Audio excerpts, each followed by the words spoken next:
and welcome to episode 22 of Studio Sun Doctrine. And I am your host, Mike Auen, coming to you again from my home recording studio and giving you around 600 seconds of biblically sound doctrine.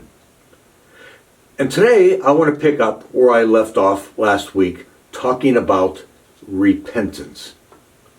Repentance is step number 6 in my non-negotiable biblical truths about salvation. And step 6 says this: the gospel always proclaims a repentant heart as evidence of one's salvation. In Luke chapter 13, verses 3 and 5, Jesus says this: "No, I tell you, but unless you repent, you will all likewise perish." He says it twice in verse 3 and again in verse 5. Repentance is not only a required proof of one's salvation, one will perish without it. The words of Jesus, not me. But there will be those who claim to be Christians who totally ignore this final step and say they can be saved without it. They fail to turn away to repent of their sin. Again, it's not that one achieves perfection. No, that no one will ever get to that point. But it's a change of one's mind about their sin. They no longer love their sin, they hate their sin. But how do they arrive at this point? Well, it can come from poor preaching. Perhaps they attended a church where sound doctrine was never taught. Or these people only believe what they want to believe. For example, sure, they believe in Jesus. They believe he is the Son of God, that he is God incarnate. And they believe in his death and resurrection. And they may even believe that he is the only way unto salvation.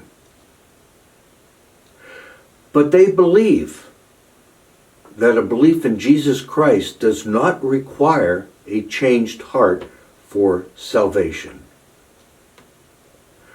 But, my friends, it does. 2 Corinthians 5:17 tells us that it does. Paul writes this: "Therefore, if anyone is in Christ, he is a new creation. The old has passed away. Behold, the new has come." A new creation in Christ does indeed have a changed heart of the way they look at their sin. However, as biblical proof to support their view, they use two biblical texts. The first one is Romans chapter 7, verses 15 through 20. Now, I'm only going to put up here verses 15 and verse 20, but you may want to read that whole passage to get the correct context. Verse 15, "For I do not understand my own actions. For I do not do what I want, but I do the very thing I hate. Now, if I do what I do not want, it is no longer I who do it, but sin that dwells within me." In other words, they will say, the devil made me do it. I sin because that's just who I am. I sin because this is the way God made me. And God loves me just the way I am. So why should I change? What's wrong with you people? Folks, that is a terrible way of looking at one's sin. The truth is, these people do not want to change. These people love their sin, whatever that sin may be. And the second proof text is from Galatians chapter 2, verse 16. And Paul writes this, "Yet we know that a person is not justified by works of the law, but through faith in Jesus Christ. So we also have believed in Christ Jesus in order to be justified by faith in Christ and not by works of the law. Because by works of the law, no one will be justified." These people will say that repentance is a work, and that work is used to achieve salvation, and that you cannot work towards your salvation, that faith is all they need.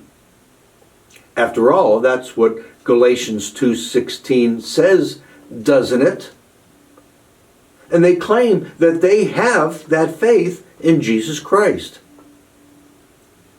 But let us never forget, my friends, that one verse does not constitute the gospel.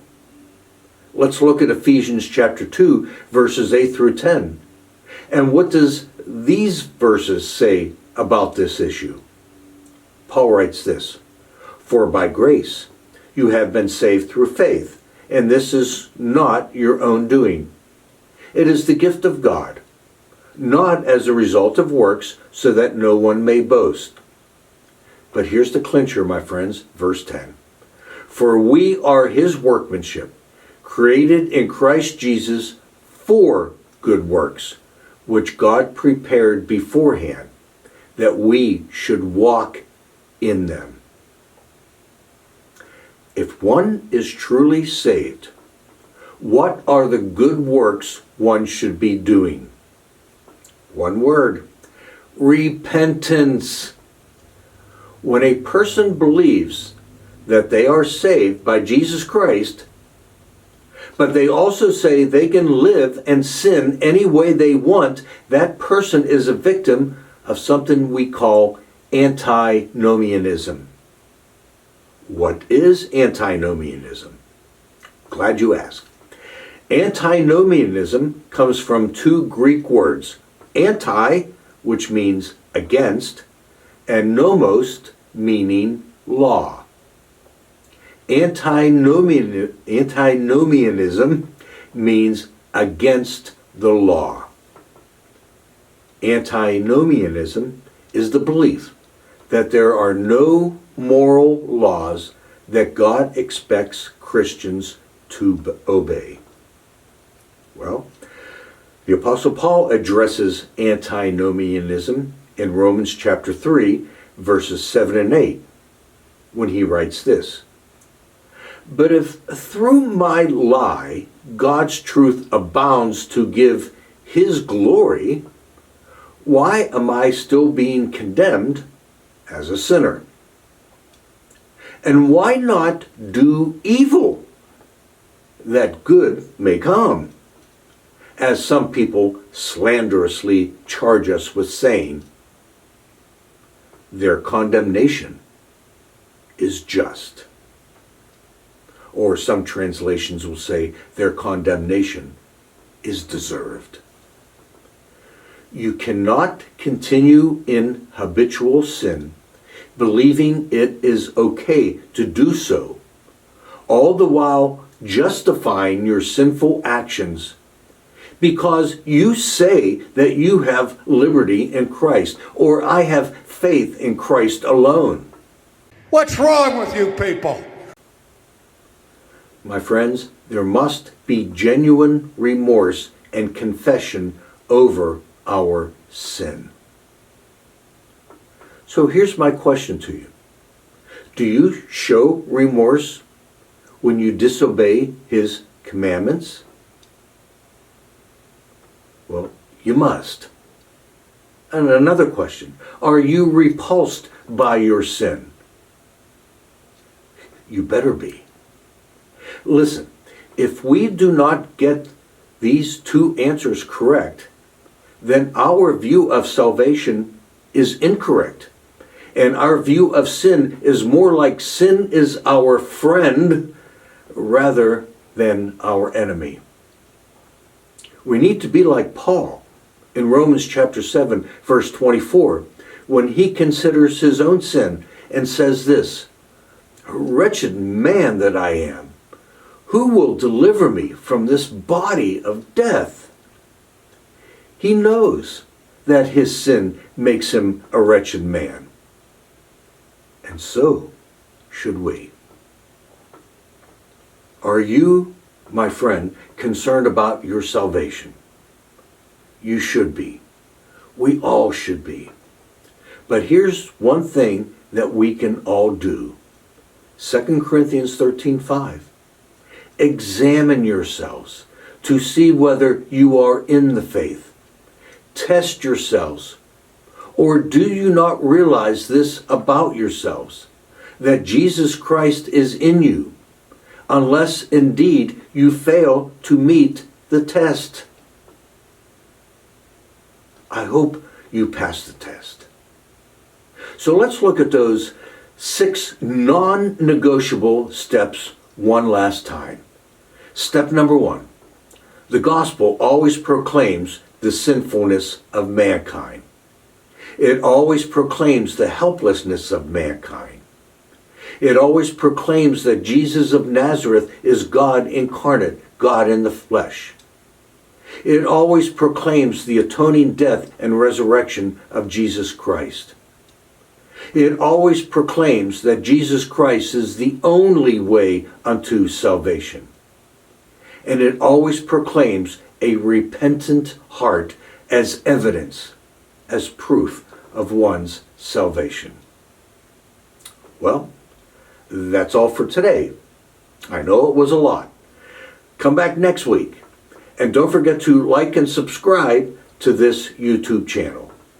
And remember, my friends, the truth isn't always easy, but it does matter, and it will set you free. Well, this is Mike Auen, and I'll see you next time in our next exciting and informative episode of Studio Sound Doctrine.